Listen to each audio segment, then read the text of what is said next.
ಆತ್ಮೀಯ ಸ್ನೇಹಿತರೆ ನಮಸ್ಕಾರ. ಗೆಳೆಯರೆ, ದೆಹಲಿ ವಿಧಾನಸಭಾ ಚುನಾವಣೆಗೆ ದಿನಗಣನೆ ಆರಂಭ ಆಗುತ್ತಾ ಇದೆ. ರಾಷ್ಟ್ರ ರಾಜಧಾನಿಯನ್ನು ಗೆಲ್ಲಬೇಕು ಅಂತ ಮೂರೂ ಪಕ್ಷಗಳು ಈಗ ತಮ್ಮ ರಾಜಕೀಯ ತಂತ್ರಗಾರಿಕೆಯನ್ನು ಮಾಡ್ತಾ ಇದ್ದಾರೆ. ಅದರಲ್ಲೂ ಈ ಬಾರಿಯಲ್ಲಿ ಆಡಳಿತಾರೂಢ ಆಮ್ ಆದ್ಮಿ ಪಾರ್ಟಿ ಒಂದು ಹೆಜ್ಜೆ ಮುಂದೆ ಹೋಗಿ ಈಗಾಗಲೇ 38 ಕ್ಷೇತ್ರಗಳಿಗೆ ತನ್ನ ಅಭ್ಯರ್ಥಿಯನ್ನು ಕೂಡ ಫೈನಲ್ ಮಾಡಿದೆ. ಈ ಬಾರಿ ದೆಹಲಿಯನ್ನು ಗೆಲ್ಲಲೇಬೇಕು ಅಂತ BJP ಕೂಡ ಪಣ ತೊಟ್ಟಿದೆ. ಯಾಕೆಂದರೆ ಕಳೆದ 31 ವರ್ಷದಿಂದ ದೆಹಲಿಯನ್ನು BJPಗೆ ಗೆಲ್ಲೋದಕ್ಕೆ ಸಾಧ್ಯವಾಗಿಲ್ಲ. ಯಾಕೆಂದರೆ ಇದುವರೆಗೂ ಕೂಡ ದೆಹಲಿಯಲ್ಲಿ ಒಬ್ಬ ಸಮರ್ಥ ನಾಯಕನ ಕೊರತೆ BJPಗಿದೆ. ಹಾಗಾಗಿ ಈ ಬಾರಿ ಮೊದಲು CM ಅಭ್ಯರ್ಥಿಯನ್ನು ಅನೌನ್ಸ್ ಮಾಡಿ ಆನಂತರದಲ್ಲಿ ದೆಹಲಿಯಲ್ಲಿ ಯಾರೆಲ್ಲ ಸ್ಪರ್ಧಿಸಬೇಕು, ದೆಹಲಿಯ ವಿಧಾನಸಭಾ ಕ್ಷೇತ್ರಗಳಿಗೆ ಯಾರೆಲ್ಲ ಅಭ್ಯರ್ಥಿ ಆಗಬೇಕು ಅನ್ನೋದನ್ನು ಡಿಸೈಡ್ ಮಾಡ್ತಾ ಇದ್ದಾರೆ. ಹಾಗಾಗಿಯೇ ಈಗ BJPಗೆ ಒಬ್ಬ ಸಮರ್ಥ ನಾಯಕರು ಕೂಡ ಸಿಕ್ಕಿದ್ದಾರೆ. ಹಾಗಾದರೆ BJPಯ ಸಮರ್ಥ ನಾಯಕ ಯಾರು ಅಂತ ಹೇಳೋದಾದರೆ ಬಹುತೇಕವಾಗಿ ಸ್ಮೃತಿ ಇರಾನಿಗೆ ಅಲ್ಲಿ ಪಟ್ಟ ಕಟ್ಟೋದಕ್ಕೆ ಮೋದಿ ಮತ್ತು ಅಮಿತ್ ಶಾ ಈಗ ಆಲ್ಮೋಸ್ಟ್ ಡಿಸೈಡ್ ಮಾಡಿದ್ದಾರೆ. ಹಾಗಾದರೆ ಗೆಳೆಯರೆ, ಅರವಿಂದ್ ಕೇಜ್ರಿವಾಲ್ ಅಂತಹ ಪಾಪ್ಯುಲಾರಿಟಿ ಇರುವಂತಹ ನಾಯಕನ ಕೋಟೆಯನ್ನು ಒಡೆಯೋದಕ್ಕೆ, ಅಲ್ಲಿ ಗೆಲ್ಲೋದಕ್ಕೆ ಸ್ಮೃತಿ ಇರಾನಿ ಅವರ ಕಡೆಯಿಂದ ಸಾಧ್ಯವಾಗುತ್ತಾ? ಈ ಬಾರಿ BJP ಸ್ಮೃತಿ ಇರಾನಿ ಅವರನ್ನು ಕಣಕ್ಕೆ ಇಳಿಸ್ತಾ ಇರೋದು ಯಾಕೆ?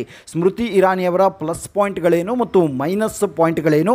ಅದರ ಜೊತೆಗೆ ದೆಹಲಿಯ ಈ ಬಾರಿಯ ಚಿತ್ರಣ ಯಾವ ತರಹ ಇದೆ ಅನ್ನೋದರ ಒಂದಷ್ಟು ಮಾಹಿತಿಯನ್ನು ಇವತ್ತಿನ ಈ ವಿಡಿಯೋದಲ್ಲಿ ನೋಡ್ತಾ ಹೋಗೋಣ. ಗೆಳೆಯರೆ, BJPಗೆ ಕರ್ನಾಟಕ ಹೊರತುಪಡಿಸಿದ್ರೆ ಸೌತ್ ಇಂಡಿಯಾದಲ್ಲಿ ಅಂದರೆ ದಕ್ಷಿಣದ ರಾಜ್ಯಗಳಲ್ಲಿ ಕಂಪ್ಲೀಟ್ ಆಗಿರುವಂತಹ ಬೇಸ್ ಇಲ್ಲವೇ ಇಲ್ಲ. ಅದಕ್ಕೆ ಕಾರಣ ಸಮರ್ಥ ನಾಯಕತ್ವದ ಕೊರತೆ. BJP ದಕ್ಷಿಣದ ಭಾಗಗಳಲ್ಲಿ ಅಥವಾ ದಕ್ಷಿಣದ ರಾಜ್ಯಗಳಲ್ಲಿ ಕರ್ನಾಟಕವನ್ನು ಒಂದು ಸಾರಿ ಗೆಲ್ತಾರೆ, ಒಂದು ಸಾರಿ ಸೋಲ್ತಾರೆ. ಆದರೆ ಆಂಧ್ರ, ತೆಲಂಗಾಣ, ತಮಿಳುನಾಡು, ಕೇರಳದಲ್ಲಿ ಇದುವರೆಗೂ ಕೂಡ BJPಗೆ ಖಾತೆ ತೆರೆಯೋದಕ್ಕೂ ಕೂಡ ಆಗ್ತಾ ಇಲ್ಲ. ಅಷ್ಟರ ಮಟ್ಟಿಗೆ ಇಲ್ಲಿ ನಾಯಕತ್ವದ ಕೊರತೆ ಇದೆ ದಕ್ಷಿಣದ ಭಾಗದಲ್ಲಿ. ಇನ್ನು BJPಯ ವಿಚಾರಕ್ಕೆ ಬರೋದಾದರೆ BJPಗಿರುವಂತಹ ಹಣೆಪಟ್ಟಿ ಏನು ಅಂದರೆ ನಗರ ಪ್ರದೇಶಗಳಲ್ಲಿ BJPಗೆ ಹೆಚ್ಚಿನ ಸೀಟ್ ಬರುತ್ತೆ, ನಗರ ಪ್ರದೇಶಗಳಲ್ಲಿ BJP ಅಭ್ಯರ್ಥಿಗಳು ಗೆಲ್ಲುತ್ತಾರೆ ಅಂತ. ಆದರೆ ದೆಹಲಿ ವಿಧಾನಸಭಾ ಕ್ಷೇತ್ರ ಏನಿದೆಯಲ್ಲ, ಅದು ಕಂಪ್ಲೀಟ್ ಆಗಿ ನಗರ ಪ್ರದೇಶ ಇರುವಂತಹ ವಿಧಾನಸಭಾ ಕ್ಷೇತ್ರ ಅಥವಾ ವಿಧಾನಸಭಾ ರಾಜ್ಯ. ಅದು ದೆಹಲಿಯಲ್ಲಿ ಲೋಕಸಭಾ ಕ್ಷೇತ್ರದಲ್ಲಿ BJP ಎಲ್ಲವನ್ನೂ ಕೂಡ ಗೆಲ್ಲುತ್ತೆ, ಎಲ್ಲ ಸೀಟ್ಗಳು BJP ಪಾಲಾಗುತ್ತೆ. ಆದರೆ ವಿಧಾನಸಭೆಯಲ್ಲಿ ಇದುವರೆಗೂ ಕೂಡ ಅಧಿಕಾರದ ಗದ್ದುಗೆಯನ್ನು ಕಳೆದ 31 ವರ್ಷದಲ್ಲಿ ಏರಿಲ್ಲ. 1993ರಲ್ಲಿ ದೆಹಲಿಯನ್ನು ಗೆದ್ದಿದ್ದು ಬಿಟ್ಟರೆ 2013ರಲ್ಲಿ ಅಧಿಕಾರದ ಹತ್ತಿರಕ್ಕೆ ಬಂದರು, ಆದರೆ ಸರ್ಕಾರ ರಚನೆ ಮಾಡೋದಕ್ಕೆ ಆಗಿಲ್ಲ. ಈ ಬಾರಿ ಹೇಗಾದರೂ ಮಾಡಿ ಸರ್ಕಾರವನ್ನು ರಚನೆ ಮಾಡಲೇಬೇಕು. ಯಾಕೆಂದರೆ ಈ ಬಾರಿಯಲ್ಲಿ ಅರವಿಂದ್ ಕೇಜ್ರಿವಾಲ್ ಅವರು ಭ್ರಷ್ಟಾಚಾರದ ಹಣೆಪಟ್ಟಿಯನ್ನು ಹೊತ್ತಿದ್ದಾರೆ. ಹಾಗಾಗಿ ಈ ಬಾರಿ BJPಗೆ ಗೆಲುವಿನ ಒಂದು ವಿಶ್ವಾಸ ಕಾಣಿಸ್ತಾ ಇದೆ. ಹಾಗಾಗಿಯೇ ಒಬ್ಬ ಸಮರ್ಥ ನಾಯಕರ ಹುಡುಕಾಟದಲ್ಲಿದ್ದಾಗ ಅವರ ಕಣ್ಣಿಗೆ ಬಿದ್ದಿದ್ದು ಸ್ಮೃತಿ ಇರಾನಿ. ಯಾಕೆಂದರೆ ದೆಹಲಿಯಲ್ಲಿ ಯಾವ ತರಹ ಇದೆ ಅಂದರೆ ಅಲ್ಲಿ ಮಹಿಳಾ ಮುಖ್ಯಮಂತ್ರಿಗಳು ಅಥವಾ ಮಹಿಳಾ ಮುಖ್ಯಮಂತ್ರಿಗಳಿಗೆ ಜನರು ಹೆಚ್ಚಿನ ಒಲವನ್ನು ತೋರ್ತಾರೆ. ಅದೊಂದಾದರೆ ದೆಹಲಿಯ ಲೋಕಲೇಟ್ ಆಗಿರಬೇಕು. ಆ ನಂತರದಲ್ಲಿ ಅವರು ಭ್ರಷ್ಟಾಚಾರವಿಲ್ಲದೆ ಕಳಂಕರಹಿತರಾಗಿರಬೇಕು. ಸೊ ಇದು ಅಲ್ಲಿ ದೆಹಲಿಯ CM ಕ್ಯಾಂಡಿಡೇಟ್ಗೆ ಇರುವಂತಹ ಅರ್ಹತೆಗಳು. ಸೊ ಹಾಗಾಗಿ BJP ಅಲ್ಲಿ ಒಬ್ಬ ಪಾಪ್ಯುಲಾರಿಟಿ ಇರುವಂತಹ ನಾಯಕರನ್ನು ನೋಡ್ತಾ ಇತ್ತು. 2013ರಲ್ಲಿ ಕಿರಣ್ ಬೇಡಿ ಅವರನ್ನು ಕರೆದುಕೊಂಡು ಬಂದರೂ ಕೂಡ BJP ಸಕ್ಸಸ್ ಆಗಲಿಲ್ಲ. ಈ ಬಾರಿ ಇಲ್ಲಿ ಸ್ಮೃತಿ ಇರಾನಿ ಅವರನ್ನು ಕಣಕ್ಕಿಳಿಸೋಕೆ ನೋಡ್ತಾ ಇದೆ. ಹಾಗಾದರೆ ಗೆಳೆಯರೆ, ಸ್ಮೃತಿ ಇರಾನಿ ಅವರ ಪ್ಲಸ್ ಪಾಯಿಂಟ್ಗಳೇನು ಅಂತ ನೋಡೋದಾದರೆ ಸ್ಮೃತಿ ಇರಾನಿ ಅವರು ದೆಹಲಿ ಮೂಲದವರು ಆಗಿರೋದ್ರಿಂದ ಅಲ್ಲಿ ದೆಹಲಿ ಮೂಲದವರಿಗೆ ಹೆಚ್ಚಿನ ಮತಗಳು ಸಿಗುತ್ತೆ ಅಥವಾ ದೆಹಲಿ ಮೂಲದ CM ಅಭ್ಯರ್ಥಿ ಆಗುತ್ತಾರೆ ಅಂತ ಗೊತ್ತಾದರೆ ಅಲ್ಲಿ BJPಗೆ ಮತದಾರರು ಕೈ ಹಿಡಿಯುವಂತಹ ಚಾನ್ಸಸ್ ಇದೆ. ಮತ್ತು ನಿಮಗೆ ಆಗಲೇ ಹೇಳಿದ ಹಾಗೆ ದೆಹಲಿಯಲ್ಲಿ ಮಹಿಳಾ ಮುಖ್ಯಮಂತ್ರಿಗೆ ಜನರು ಹೆಚ್ಚಿನ ಒಲವನ್ನು ತೋರ್ತಾರೆ. ಈ ಹಿಂದೆ ಶೀಲಾ ದೀಕ್ಷಿತ್ ಅವರು ಸತತ 3 ಬಾರಿ ಕಾಂಗ್ರೆಸ್ನಿಂದ ಮುಖ್ಯಮಂತ್ರಿಯಾಗಿದ್ದರು. ಆನಂತರ BJPಯಿಂದ ಸುಷ್ಮಾ ಸ್ವರಾಜ್ ಮುಖ್ಯಮಂತ್ರಿ ಆಗಿದ್ದರು. ಸೊ ಹಾಗಾಗಿ ದೆಹಲಿ ಮೂಲದವರು ಆಗಿರೋದ್ರಿಂದ ಸ್ಮೃತಿ ಇರಾನಿ ಅವರಿಗೆ ಪಟ್ಟ ಕಟ್ಟೋದಕ್ಕೆ ಮುಂದಾಗಿದ್ದಾರೆ. ಇನ್ನು ಸ್ಮೃತಿ ಇರಾನಿ ಅವರ ಪಾಪ್ಯುಲಾರಿಟಿಯನ್ನು ಹೇಳ್ತಾ ಹೋದರೆ ಸ್ಮೃತಿ ಇರಾನಿ ಅವರು ದೆಹಲಿ ಭಾಗ ಭಾಗದಲ್ಲಿ ಈಗಿಂದ ಅಲ್ಲ, ಅವರು ಮಾಡೆಲ್ ಆಗಿದ್ದಂತಹ ಕಾಲದಿಂದಲೂ ಅವರು ಅಲ್ಲಿಯ ಪಾಪ್ಯುಲಾರಿಟಿಯನ್ನು ಅವರಿಗೆ ಇದ್ದೇ ಇದೆ. ಮಾಡೆಲ್ ಆಗಿದ್ದಂತಹ ಕಾಲದಲ್ಲಿ ಅವರ ಆ ಧಾರಾವಾಹಿಯಲ್ಲಿ ತುಳಸಿ ಪಾತ್ರ ಏನಿತ್ತಲ್ಲ ಅದು ಬಹಳ ಪಾಪ್ಯುಲರ್ ಆಗಿತ್ತು. ಆ ಒಂದು ಪಾತ್ರದಿಂದಲೇ ಸ್ಮೃತಿ ಇರಾನಿ ಅವರನ್ನು ಗುರುತಿಸಿಕೊಳ್ತಾರೆ. ಮತ್ತು ಸ್ಮೃತಿ ಇರಾನಿ ಅವರು ದೆಹಲಿಯಲ್ಲಿ ಕೇಂದ್ರ ಸಚಿವೆ ಕೂಡ ಆಗಿದ್ದರು. ಆ ಸಮಯದಲ್ಲಿ 10 ವರ್ಷ ಕೇಂದ್ರ ಸಚಿವೆ ಆದರೂ ಕೂಡ ಭ್ರಷ್ಟಾಚಾರದ ಕಳಂಕ ಹೊತ್ತಿಲ್ಲ. ಮತ್ತು ಸ್ಮೃತಿ ಇರಾನಿ ಅವರು ಈಗ ಯಾವ ರೀತಿಯಾಗಿ ಅವರ ಪಾಪ್ಯುಲಾರಿಟಿಯ ಜೊತೆಗೆ ಅವರು ಅದ್ಭುತವಾದಂತಹ ವಾಗ್ಮಿ ಕೂಡ. ಅವರು ಭಾಷೆಯ ಮೇಲೆ ಕಂಪ್ಲೀಟ್ ಆಗಿರುವಂತಹ ಹಿಡಿತ ಇದೆ. ಇನ್ನು ಗೆಳೆಯರೆ, ಸ್ಮೃತಿ ಇರಾನಿ ಅವರ ರಾಜಕೀಯದ ವಿಚಾರಕ್ಕೆ ಬರೋದಾದರೆ 2004ರಲ್ಲಿ ಅವರು ರಾಜಕೀಯಕ್ಕೆ ಎಂಟ್ರಿ ಕೊಡ್ತಾರೆ. ಅದು ಕೂಡ ಇದೇ ದೆಹಲಿಯಿಂದ, ದೆಹಲಿಯ ಚಾಂದನಿ ಚೌಕ್ ವಿಧಾನಸಭಾ ಕ್ಷೇತ್ರದಿಂದ ಅವರು BJP ಅಭ್ಯರ್ಥಿಯಾಗಿ ಸ್ಪರ್ಧಿಸ್ತಾರೆ. 2004ರಲ್ಲಿ ಮೊದಲ ಚುನಾವಣೆಯಲ್ಲಿಯೇ ಅವರು ಸೋಲ್ತಾರೆ.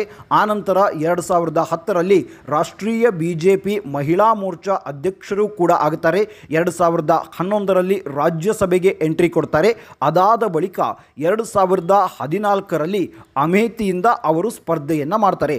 ಆಗ ಅಮೇಥಿಯಲ್ಲಿ ಸ್ಮೃತಿ ಇರಾನಿಯವರ ಪಾಪ್ಯುಲಾರಿಟಿ ಯಾವ ತರಹ ಇತ್ತು ಅಂದರೆ, ಒಂದು ಅರ್ಥದಲ್ಲಿ ಬಹಳ ಜಿದ್ದಿನ ಫೈಟ್ ಅಲ್ಲಿ ಎದುರಾಗಿತ್ತು. ಆ ಒಂದು ಎಲೆಕ್ಷನ್ನಲ್ಲಿ ರಾಹುಲ್ ಗಾಂಧಿ ಅವರ ವಿರುದ್ಧ ಸ್ಮೃತಿ ಇರಾನಿ ಅವರು ಸೋಲನ್ನು ಕಾಣಬೇಕಾಗತ್ತೆ. ಸೋತರೂ ಕೂಡ ಅವರನ್ನು BJPಯಲ್ಲಿ ಮೋದಿ ಸರ್ಕಾರದಲ್ಲಿ ಕೇಂದ್ರ ಸಚಿವರನ್ನಾಗಿ ಮಾಡ್ತಾರೆ. ಆನಂತರ ಅವರ ಇಮೇಜ್ ಬೆಳೀತಾ ಹೋಗುತ್ತೆ, ಅವರ ಪಾಪ್ಯುಲಾರಿಟಿಯೂ ಕೂಡ ಬೆಳೀತಾ ಹೋಗುತ್ತೆ. 2019ರಲ್ಲಿ ರಾಹುಲ್ ಗಾಂಧಿ ಅವರ ವಿರುದ್ಧ ಗೆದ್ದು ಬಿಡ್ತಾರೆ. ರಾಹುಲ್ ಗಾಂಧಿ ಅವರ ವಿರುದ್ಧ ಗೆದ್ದಾಗ ಸ್ಮೃತಿ ಇರಾನಿ ಅವರ ಪಾಪ್ಯುಲಾರಿಟಿ ಇಡೀ ದೇಶಾದ್ಯಂತ ರಾಹುಲ್ ಗಾಂಧಿಯನ್ನೇ ಸೋಲಿಸಿಬಿಟ್ರು ಇವರು ಅನ್ನುವಂತಹ ಮಟ್ಟಿಗೆ ಆ ದೊಡ್ಡ ಮಟ್ಟದಲ್ಲಿ ಅದು ಚರ್ಚೆ ಆಗುತ್ತೆ. ದೊಡ್ಡ ಮಟ್ಟದಲ್ಲಿ ಇವರು ನಾಯಕಿಯಾಗಿ ಹೊರಹೊಮ್ಮೋದಕ್ಕೆ ಶುರು ಮಾಡ್ತಾರೆ. ಪಾಪ್ಯುಲಾರಿಟಿಯೂ ಕೂಡ ಬೆಳೀತಾ ಹೋಗುತ್ತೆ. 2024ರಲ್ಲಿ ಸ್ಮೃತಿ ಇರಾನಿ ಗೆಲ್ಲುತ್ತಾರೆ ಅಂತ ಬಹಳಷ್ಟು ಜನ ಅಂದುಕೊಂಡಿದ್ರು. ಆದರೆ ಗೆಲ್ಲೋದಕ್ಕೆ ಆಗಲಿಲ್ಲ. ಆದರೆ ಸ್ಮೃತಿ ಇರಾನಿ ಅಲ್ಲಿ ಕ್ರಿಯೇಟ್ ಮಾಡಿದ್ದಂತಹ ಪಾಪ್ಯುಲಾರಿಟಿ ಯಾವ ತರಹ ಇತ್ತು ಅಂದರೆ, ಸ್ವತಃ ರಾಹುಲ್ ಗಾಂಧಿ ಅವರಿಗೂ ಕೂಡ ಭಯ ಇತ್ತು. ರಾಹುಲ್ ಗಾಂಧಿ ಅವರು ತಮ್ಮ ಕ್ಷೇತ್ರವನ್ನು ಬದಲಾಯಿಸ್ತಾರೆ. 2019ರಲ್ಲಿ ರಾಹುಲ್ ಗಾಂಧಿ ಅವರ ವಿರುದ್ಧ ಗೆಲ್ತಾರಲ್ಲ, ಆಗ ರಾಹುಲ್ ಗಾಂಧಿ ಎರಡೆರಡು ಕಡೆ ಸ್ಪರ್ಧೆಯನ್ನು ಮಾಡಿದರು. 2024ರಲ್ಲಿ ಸ್ಮೃತಿ ಇರಾನಿ ಅವರ ಭಯದಿಂದ, ಸೋಲ್ತೀನಿ ಅನ್ನುವಂತಹ ಭಯದಿಂದ ಅವರು ಅಮೇಥಿಯಿಂದ ರಾಯ್ಬರೇಲಿಗೆ ಶಿಫ್ಟ್ ಆಗುತ್ತಾರೆ. ಅಷ್ಟರ ಮಟ್ಟಿಗೆ ಸ್ಮೃತಿ ಇರಾನಿ ಅವರು ಆ ಭಾಗದಲ್ಲಿ ತಮ್ಮ ಪಾಪ್ಯುಲಾರಿಟಿಯನ್ನು ಹೆಚ್ಚು ಮಾಡಿಕೊಂಡಿದ್ದರು. ಇನ್ನು ಗೆಳೆಯರೆ, ದೆಹಲಿಯಲ್ಲಿ ಈಗ ಒಂದು ತರಹ ಏನಾಗ್ತಾ ಇದೆ ಅಂದರೆ, ಅಲ್ಲಿ ಮನೋಜ್ ತಿವಾರಿ ಅವರು ಕೂಡ CM ಅಭ್ಯರ್ಥಿ ಆಗಬೇಕು ಅಂತ ಅಲ್ಲಿನ ಜನರು ಅಂದುಕೊಳ್ತಾ ಇದ್ದಾರೆ, ಅಥವಾ BJPಯ ಅಲ್ಲಿಯ ಕಾರ್ಯಕರ್ತರು ಅಂದುಕೊಳ್ತಾ ಇದ್ದಾರೆ. ಆದರೆ ಮನೋಜ್ ತಿವಾರಿ ಅವರು ಪ್ರಸ್ತುತ ಸಂಸದರಾಗಿದ್ದಾರೆ. ಸಂಸದರಾಗಿರೋದಕ್ಕೆ ಈ ಬಾರಿ ಯಾವ ತರಹ ಆಗಿದೆ ಅಂದರೆ, BJP ಕೇಂದ್ರದಲ್ಲಿ 240 ಕ್ಷೇತ್ರಗಳಿಗೆ ತನ್ನ ಸೀಮಿತಗೊಳಿಸಿದೆ. ಹಾಗಾಗಿ ಯಾರು ಸಂಸದರಾಗಿರ್ತಾರಲ್ಲ ಅವರು ವಿಧಾನಸಭಾ ಚುನಾವಣೆಯನ್ನು ಸ್ಪರ್ಧಿಸುವ ಹಾಗಿಲ್ಲ ಅಂತ ಈಗ ಆಲ್ರೆಡಿ BJPಯಲ್ಲಿ ಒಂದು ನಿಯಮ ಕೂಡ ಜಾರಿ ಇದೆ. ಇನ್ನು ಗೆಳೆಯರೆ, ಈಗ ಸ್ಮೃತಿ ಇರಾನಿ ಅವರನ್ನ ಕರೆದುಕೊಂಡು ಬಂದು ಪ್ರಚಾರವನ್ನು ಮಾಡದೇ ಆದಲ್ಲಿ ಅಲ್ಲಿ BJPಗೆ ಅವಕಾಶಗಳಿದೆ. ಆದರೆ ಅದು ಬಹಳ ಬೇಗ ಆಗಬೇಕು. ಯಾಕೆಂದರೆ ಈ ಹಿಂದೆ 2013ರಲ್ಲಿ BJP 32 ಕ್ಷೇತ್ರವನ್ನು ಗೆದ್ದಿತ್ತು. 32 ಕ್ಷೇತ್ರವನ್ನು ಗೆದ್ದಾದ ಬಳಿಕವೂ ಕೂಡ ಸರ್ಕಾರ ರಚನೆ ಮಾಡೋದಕ್ಕಾಗಲಿಲ್ಲ. ಅರವಿಂದ್ ಕೇಜ್ರಿವಾಲ್ ಮತ್ತು ಕಾಂಗ್ರೆಸ್ ಇಬ್ಬರು ಸೇರಿ ಸರ್ಕಾರವನ್ನು ರಚನೆ ಮಾಡಿದರು. ಆನಂತರ ಅಲ್ಲಿ ಸರ್ಕಾರವನ್ನು ಅರವಿಂದ್ ಕೇಜ್ರಿವಾಲ್ ಅವರು ಉರುಳಿಸ್ತಾರೆ. 2015ರಲ್ಲಿ ಮತ್ತೆ ಅಲ್ಲಿ ಚುನಾವಣೆ ಆಗುತ್ತೆ. 2015ರಲ್ಲಿ ಕಿರಣ್ ಬೇಡಿ ಅವರನ್ನು ದೆಹಲಿಯಲ್ಲಿ ಮುಖ್ಯಮಂತ್ರಿ ಅಭ್ಯರ್ಥಿಯನ್ನಾಗಿ ಕೊನೆಯ ಕ್ಷಣದಲ್ಲಿ BJP ಅನೌನ್ಸ್ ಮಾಡಿತ್ತು. ದೆಹಲಿಯ ಮತದಾರರು ಯಾವ ತರಹ ಇದ್ದಾರೆ ಅಂದರೆ, ಮುಖ್ಯಮಂತ್ರಿ ಅಭ್ಯರ್ಥಿ ಯಾರು ಅನ್ನೋದನ್ನು ನೋಡಿ ಮತ ಹಾಕ್ತಾರೆ. ಆದರೆ ಅಲ್ಲಿ ಕಿರಣ್ ಬೇಡಿ ಅವರನ್ನು ಕೊನೆಯ ಕ್ಷಣದಲ್ಲಿ ಅನೌನ್ಸ್ ಮಾಡಿದ್ದರ ಪರಿಣಾಮವಾಗಿ 2013ರಲ್ಲಿ 32 ಕ್ಷೇತ್ರವನ್ನು ಗೆದ್ದಂತಹ BJP 2015ರ ಚುನಾವಣೆಯಲ್ಲಿ ಕೇವಲ 3 ಸೀಟನ್ನು ಮಾತ್ರ ಗೆಲ್ಲೋದಕ್ಕೆ ಸಾಧ್ಯ ಆಗುತ್ತೆ. ಸ್ವತಃ ಕಿರಣ್ ಬೇಡಿ ಅವರು ಅವರ ಒಂದು ಕ್ಷೇತ್ರದಲ್ಲಿ ಸೋಲನ್ನು ಕಾಣಬೇಕಾಗತ್ತೆ.